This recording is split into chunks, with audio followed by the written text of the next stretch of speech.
نحمده ونصلي ونسلم على رسوله الكريم أما بعد فأعوذ بالله من الشيطان الرجيم بسم الله الرحمن الرحيم هو الذي أنزل السكينة في قلوب المؤمنين ليزدادوا إيمانا مع إيمانهم پارہ 26 سورہ فتح رکوع 1 آیت نمبر 4 تا 7۔ گزشتہ آیتوں میں رسول اللہ صلی اللہ علیہ وسلم پر انعامات، احسانات، کمالات کا ذکر تھا۔ حدیبیہ کے سفر پر بعض صحابہ نے رسول اللہ مبارک صلی اللہ علیہ وسلم سے عرض کیا کہ یا رسول اللہ صلی اللہ علیہ وسلم، یہ سب انعامات آپ کے لیے ہے اور اللہ رب العالمین آپ کو مبارک کر دے، مبارک فرما دے، اور ظاہر ہے لیغفر لک ما تقدم من ذنبک وما تأخر ویتم نعمتہ ویہدیک صراطا مستقیما وینصرک اللہ نصرا عزیزا۔ مغفرت ہے، اتمام نعمت ہے، نصرت عزیز ہے، یہ سب رسول اللہ صلی اللہ علیہ وسلم کو خطاب ہے۔ صحابہ کرام رضوان اللہ تعالی علیہم اجمعین نے فرمایا کہ ہمارے لیے کیا ہے؟ تو اس پر آیت مذکورہ نازل ہوئی، جس میں اصالتاً اصولی طور پر تو صلح حدیبیہ کے حاضرین اور بیعت رضوان کے شرکاء پر انعامات کا ذکر ہے، اور چونکہ یہ انعامات، احسانات رسول اللہ مبارک صلی اللہ علیہ وسلم کی اطاعت کی وجہ سے ملی، لہذا اس علت کو آج بھی، اس اطاعت رسول کو آج بھی مسلمان اپنائے تو اس نقطۂ نظر سے علت کی بنیاد پر یہ انعامات، احسانات سب مسلمانوں کو شامل ہے۔ اور جو بھی مسلمان رسول اللہ صلی اللہ علیہ وسلم کی اطاعت و محبت سے سرشار ہو، دین اسلام کا جان نثار ہو، تو سب انعامات کا وہ مستحق ہے۔ فانزل اللہ سکینتہ علی رسولہ، اللہ کے ذات اقدس وہ ہے جس نے مسلمانوں کے دلوں میں تحمل پیدا فرمایا، اور یہ تحمل بہت بڑی چیز ہے۔ اس تحمل کے دو اثرات ظاہر ہوئے۔ نمبر 1، بیعت جہاد کے وقت صحابہ کرام رضوان اللہ تعالی علیہم اجمعین نے مسابقت اختیار کی، عزم، ہمت اللہ تعالی نے ان کے دلوں میں پیدا کر دی، جس کا ذکر گزشتہ سبق میں گزر چکا ہے۔ نمبر 2، اثر یہ ظاہر ہوا کہ کفار کے بجا ضد کے وقت اپنے جوش، اپنے غیظ و غضب کو قابو میں رکھنا، یہ تحمل کا دوسرا اثر تھا۔ لیزدادوا ایمانا مع ایمانہم،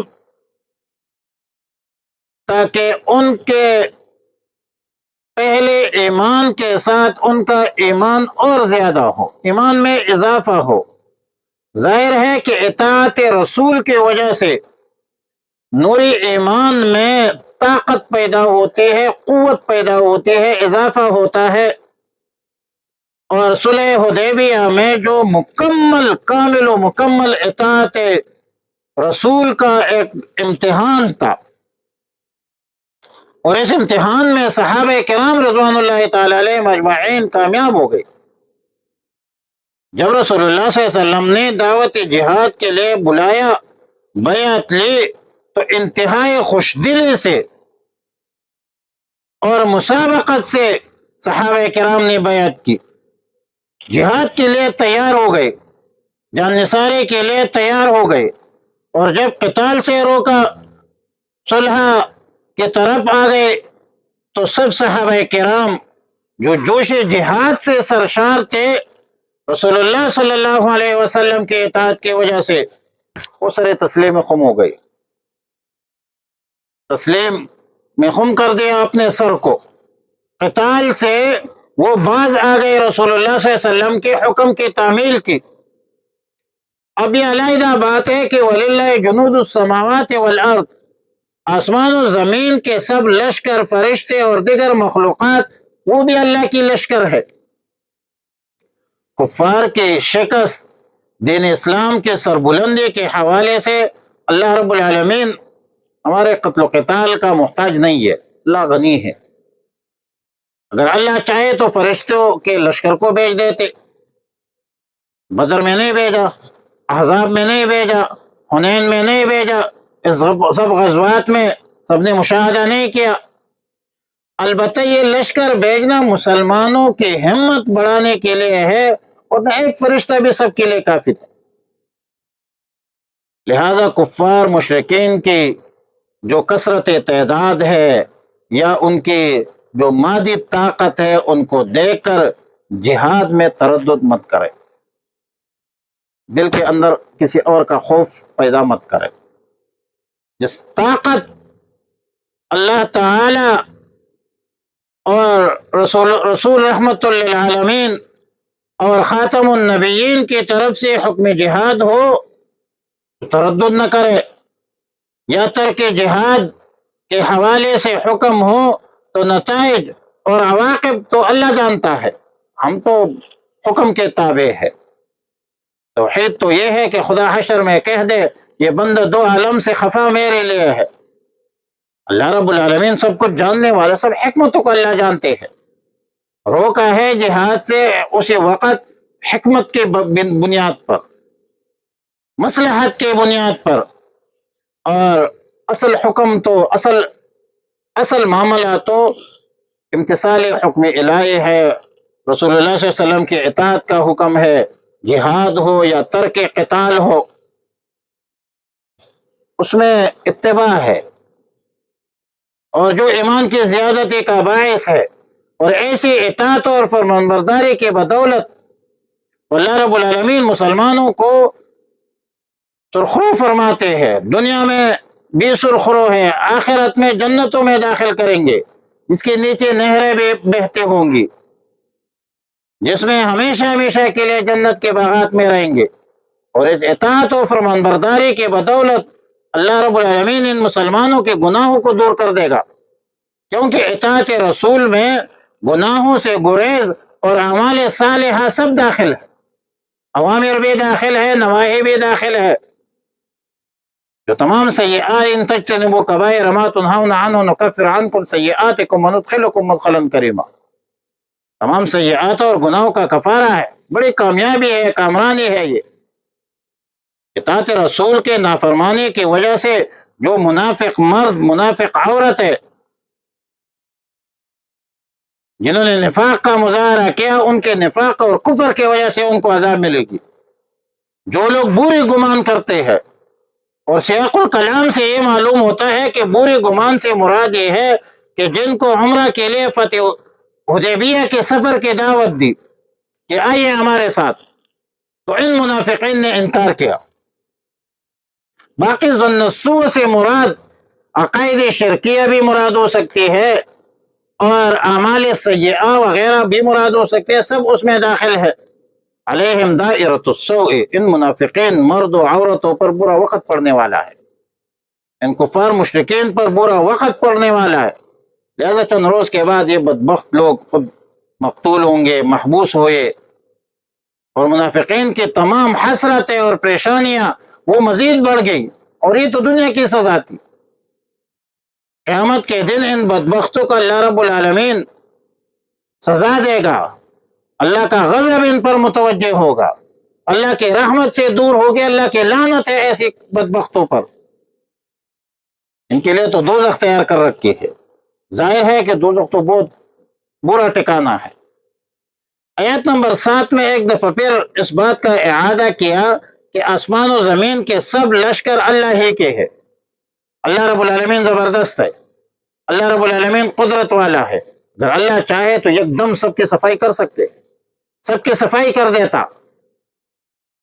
لیکن چونکہ اللہ رب العالمین حکیم ہے، حکمت والا ہے، اس لیے حکمت و مصلحت کے بنیاد پر اللہ رب العالمین سزا میں مہلت دیتے ہیں، جلدی نہیں کرتے، ورنہ یہ تو صفائی کے مستحق ہے کہ ان کو بالکل ختم کیا جائے۔ وَإِن تَتَوَلَّوْا يَسْتَبْدِلْ قَوْمًا غَيْرَكُمْ ثُمَّ لَا يَكُونُوا أَمْثَالَكُم۔ وعلیٰ کل حال فرمایا والذی والذی اللہ وہی ذات ہے انزل جس نے اتاری ہے السکینۃ تسلی فی قلوب المؤمنین مسلمانوں کے دلوں میں لیزدادوا ایمانا تاکہ مزید بڑھ جائے ایمان میں مع ایمانہم اپنے ایمان کے ساتھ۔ ظاہر ہے کہ اعمال متممات اور مکملات ایمان ہے، اعمال صالحہ سے ایمان بڑھتا ہے۔ وَلِلَّهِ جُنُودُ السَّمَاوَاتِ اور اللہ ہی کے لیے ہے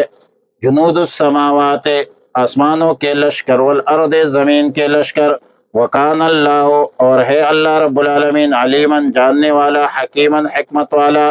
لیدخل المؤمنین تاکہ داخل کرے مومن مردوں کو والمؤمنات مومن عورتوں کو جنات باغات میں تجری کی بہتی ہے من تحتہا اس کے جن کے نیچے الانہار و نہریں خالدین فیہا ہمیشہ رہیں گے ان میں ویکفر عنکم ویکفر عنہم سیئاتہم اور دور کر دے اللہ تعالیٰ ان سے ان کی برائیاں